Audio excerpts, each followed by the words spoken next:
Hello दोस्तों, मेरा नाम स्वाति है। मेरी उम्र 16 साल है और मैं कानपुर में रहती हूँ। मेरी मम्मी एक बड़े सेठ के बंगले में काम करती थी। मेरे पापा इस दुनिया में नहीं थे। मेरे पापा को मरे हुए 5 साल बीत चुके थे। इसलिए मेरी मम्मी और मैं और मेरा छोटा भाई विकास, जो कि 12 साल का है, हम अकेले ही रहते थे। पहले जब मैं छोटी थी, मेरी मम्मी मुझे पड़ोसन के घर छोड़कर चली जाती थी। मैं पड़ोसन आंटी की बेटी के साथ खेलती रहती थी। लेकिन जब मैं 16 साल की हो गई तो मेरी माँ मुझे भी अपने साथ काम पर ले जाने लगी। मैं पहले भी कभी कभी मम्मी के साथ बंगले में चली जाती थी, लेकिन काम नहीं करती थी। लेकिन आज जहाँ मेरी मम्मी मुझे लेकर गई थी, वह बंगला कोई और दूसरा ही था। मैंने माँ से पूछा तो वह कहने लगी कि यहाँ के मालिक अच्छे पैसे दे रहे हैं। मेरी मम्मी मुझे अंदर ले गई। मालिक सामने आंगन में बैठे थे। मेरी माँ को देखकर उस आदमी के चेहरे पर एक अजीब सी मुस्कुराहट आ गई। मेरी मम्मी ने उस आदमी से मेरी पहचान करवाई। उस आदमी ने अजीब नजरों से मुझे सर से पैर तक बड़े गौर से देखा। मुझे उसका ऐसा देखना अच्छा नहीं लगा था। मम्मी ने कहा कि आज के बाद से मेरी बेटी भी काम पर आया करेगी। वह कहने लगे, यह तो तुमने बहुत अच्छा किया। फिर मेरी मम्मी ने मुझे झाड़ू पकड़ा दिया और कहने लगी, तुम पूरे बंगले का झाड़ू पोछा लगाओ, इसके बाद किचन साफ कर देना, फिर मैं तुम्हें दूसरा काम बता दूंगी। अब मेरी माँ ने मालिक की तरफ देखा और मालिक ने मुस्कुराकर मेरी माँ को कमरे में जाने का इशारा किया। मेरी माँ मालिक के साथ ही कमरे में चली गई और फिर कमरे का दरवाजा बंद हो गया। मैंने एक नजर झाड़ू पर डाली और दूसरी इस बंगले पर, फिर गहरी सांस भरते हुए पूरे घर का झाड़ू लगाने लगी। मुझे कामकाज की आदत ही नहीं थी, इसलिए मुझे झाड़ू लगाने में पूरे 3 घंटे लग गए थे और मैं यही काम करके पूरी तरह से थक गई थी। फिर मैं किचन में आई तो पूरा किचन गंदा पड़ा था। बहुत ज्यादा गंदे बर्तन देखकर मेरा रो देने का को दिल चाह रहा था। मैं यह सब काम अकेले कैसे कर सकती थी। खैर, मैंने बर्तन धोए, किचन की सफाई की, लेकिन साथ साथ में यह भी सोच रही थी कि मम्मी ने सारे काम तो मुझे बता दिए हैं, तो मम्मी सेठ जी के साथ उनके कमरे में क्या कर रही है? कहीं वे कोई गलत काम तो नहीं कर रही है? मैंने काम करने के बाद सेठ जी के कमरे तरफ देखा तो मालिक का कमरा अभी भी बंद था। मुझे जोरों की भूख भी लग रही थी, इसलिए मैंने मालिक के कमरे का दरवाजा खटखटाया। मम्मी ने कमरे का दरवाजा खोला था। वह पूरी तरह पसीने से भीगी हुई थी। उनके कपड़े भी अस्त व्यस्त लग रहे थे। वे मुझसे कहने लगी कि तुम बाहर बैठो, मैं अभी आती हूँ। यह कहकर मेरी मम्मी ने वापस दरवाजा बंद कर लिया था। कमरे से वह बाहर निकली तो वैसे ही चादर इनके सर पर लिपटी हुई थी जैसे वह पहनकर कमरे में गई थी। बाहर आते ही उन्होंने तुरंत ही कमरा बंद कर दिया और मुझे अपने साथ लिए बंगले से बाहर निकल गई। मम्मी की आंखें सूजी हुई थी जैसे कमरे से रो कर आई हो। मैं यह सोच रही थी कि मम्मी ने बंगले में कोई काम भी नहीं किया। वह तो पूरा दिन मालिक के कमरे में क्या कर रही थी। सारा काम तो मैंने ही किया था, लेकिन मेरी माँ को देखकर यही लग रहा था कि जैसे वह बहुत थकी हुई हो, ना जाने ऐसा क्या काम किया होगा।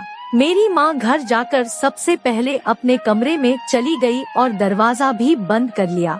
मुझे बड़ी जोर से भूख लग रही थी और खाने को भी कुछ नहीं था। 15 मिनट बाद मेरी माँ अपने कमरे से बाहर आई। मैंने उनसे कहा कि मुझे बहुत ज्यादा भूख लगी है। वह कहने लगी कि अभी तुम्हारे लिए खाना बना देती हूँ। इतने में मेरा भाई भी आ गया। इतनी देर में मम्मी खाना बना चुकी थी। माँ कहने लगी कि कल से मैं काम पर जाने से पहले ही रोटियाँ बना कर रख दूंगी। मैंने कहा, मम्मी मैं कल तुम्हारे साथ काम पर नहीं जाऊंगी। मेरी माँ कहने लगी कि अब तुम बड़ी हो गई हो, इसलिए अभी से काम की आदत डाल लो। महंगाई दिन ब दिन बढ़ती जा रही है, ऐसे में मैं अकेली सारे घर का खर्चा नहीं उठा सकती। मम्मी की मजबूरी सुनकर मैं चुप हो गई थी, लेकिन अब तो रोज का यही काम था। मम्मी अपने मालिक के साथ कमरे के अंदर चली जाती और मैं सारा काम करती। मुझे वहाँ पर गुस्सा भी आने लगा था और हैरानी इस बात पर होती थी कि मम्मी जब कमरे से बाहर आती तो और थकी सी होती है, उसकी आंखें भी लाल रहती। एक बार मैंने माँ से कह दिया कि मम्मी आप तो कोई भी काम नहीं करती, देखने में ऐसी थकी हुई लगती हो जैसे सारे घर का काम आपने ही किया हो। वह कहने लगी कि मैं कौन सा आराम करती हूँ। यह कहकर एक लंबी सांस भरकर बोली, एक बहुत बड़ी मुसीबत है, जिस घर को गरीबी लग जाए उसे बर्बाद कर देती है। मैं यही सोचती कि पता नहीं मम्मी इतनी मुश्किल मुश्किल बातें कहाँ से सीखी है। मेरी माँ बहुत खूबसूरत थी। मम्मी वह हर चीज मुझे खिलाती जिसके लिए मैं कहा करती थी। मम्मी कभी भी खुद अच्छा खाना नहीं खाती थी, लेकिन हमें पेट भर कर खाना खिलाती हो और खुद बचा हुआ खाना खाती। कभी कभी मैं सोचती थी कि कैसी महंगाई है, जो मेरी माँ के लिए तो है लेकिन हम भाई बहन के लिए नहीं है। मेरी माँ की खूबसूरती अब फीकी पड़ने लगी थी। एक दिन जो कुछ मेरी आंखों ने देखा, मुझे अपनी आंखों पर यकीन करना मुश्किल था। मेरी माँ अक्सर अपने कमरे की अलमारी लॉक करती थी।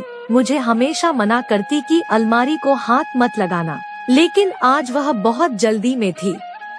मैं बड़ी हो रही थी, इसलिए मम्मी मुझसे कहने लगी कि तुम अब चादर ओढ़ कर जाया करो।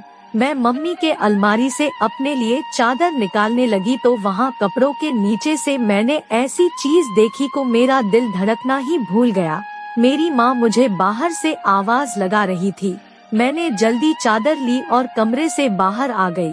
मम्मी आज फिर से उस मालिक के कमरे में थी। मेरा आज काम करने का बिल्कुल भी दिल नहीं कर रहा था। मैंने सोचा कि आखिर यह मालिक मेरी माँ को रोजाना कमरे में क्यों ले जाता है और 3-4 घंटे मेरी माँ के साथ क्या करता है।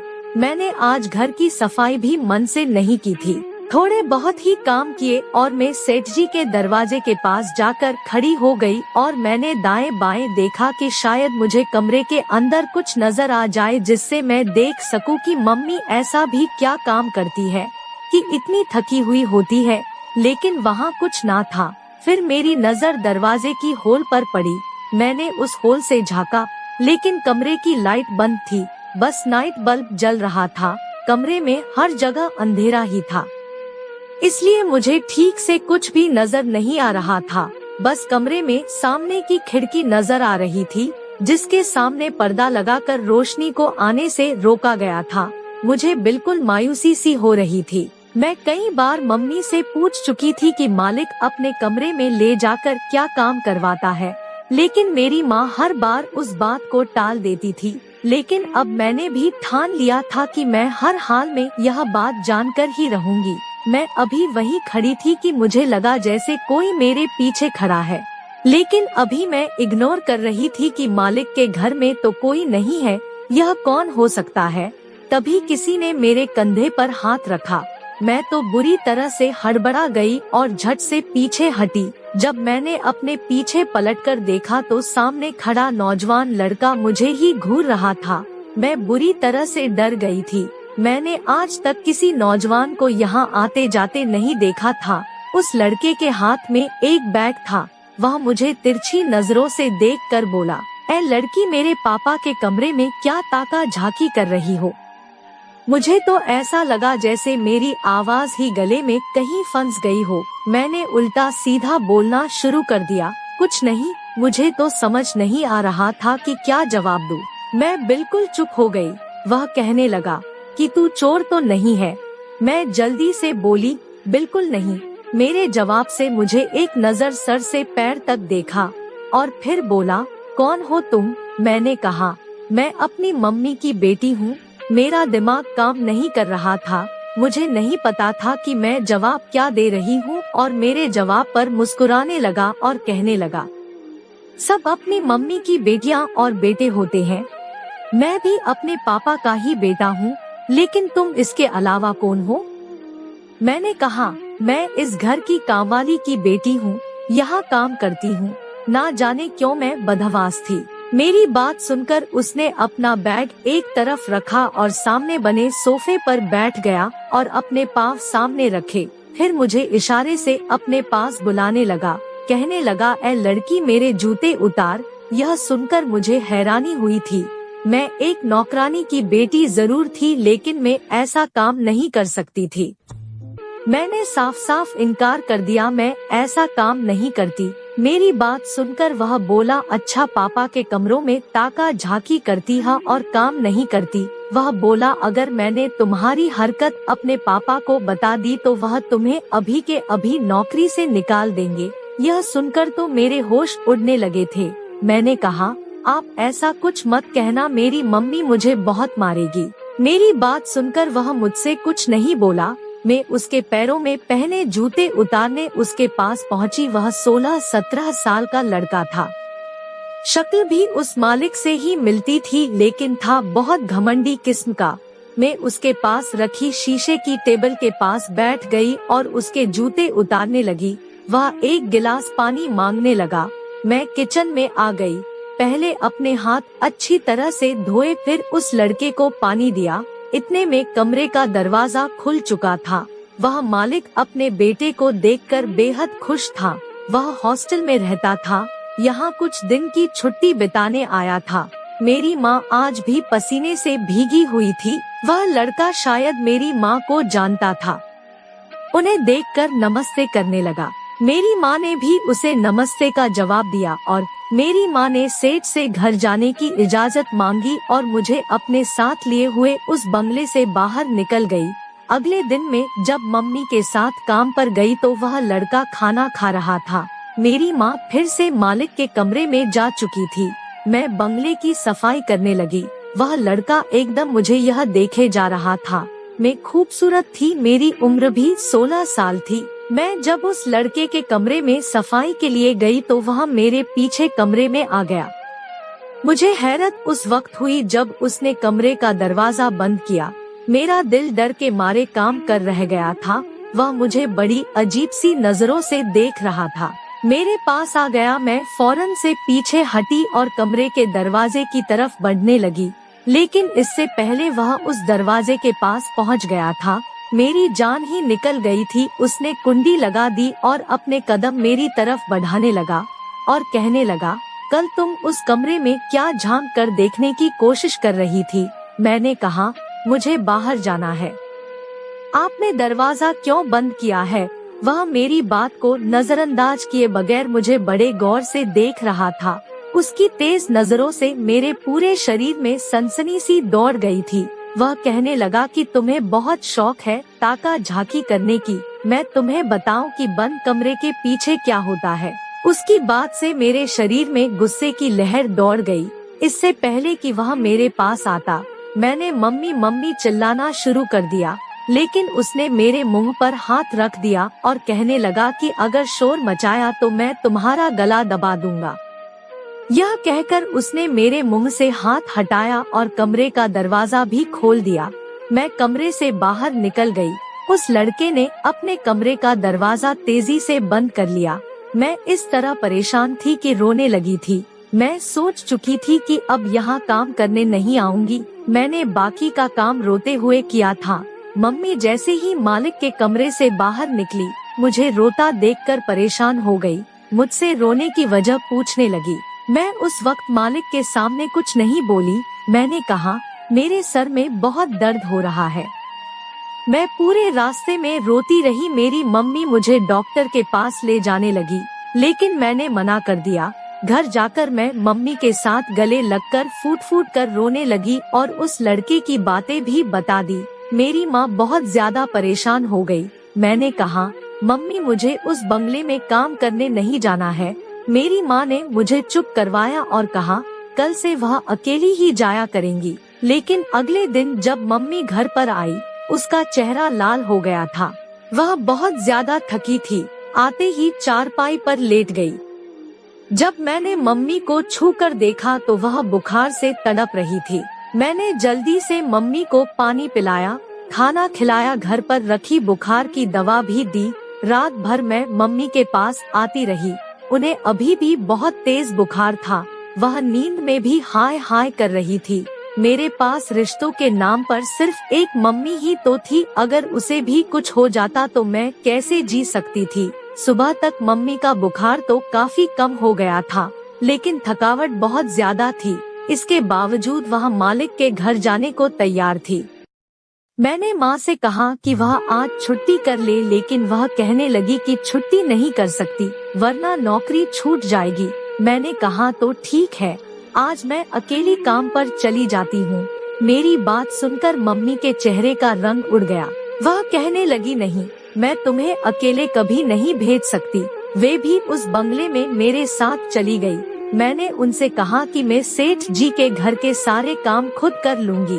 वह जमीन के कोने में बैठ गई। उस मालिक का बेटा आज मुझे कहीं भी नजर नहीं आया था, शायद वापस हॉस्टल जा चुका था।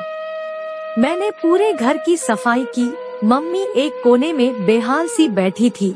जब सारे काम खत्म हो गए हैं, तो वह मालिक कहने लगे कि तुम्हारी माँ तो बहुत बीमार है, इसके हिस्से का काम कौन करेगा। यह सुनकर मुझे उस मालिक पर गुस्सा आने लगा। मैंने कहा, मेरी माँ बीमार है।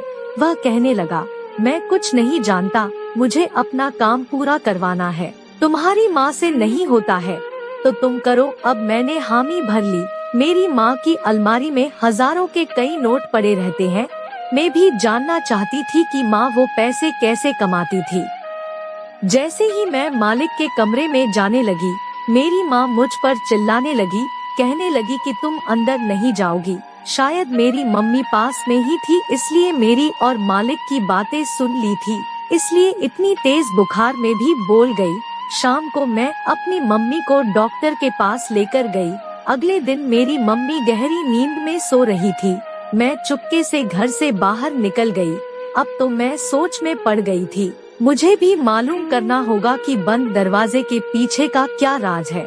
इस बार अकेली बंगले में चली गई थी। वह मालिक मुझे अकेला देखकर मेरी माँ के बारे में पूछने लगा। मैंने कहा, उनकी तबीयत ठीक नहीं है।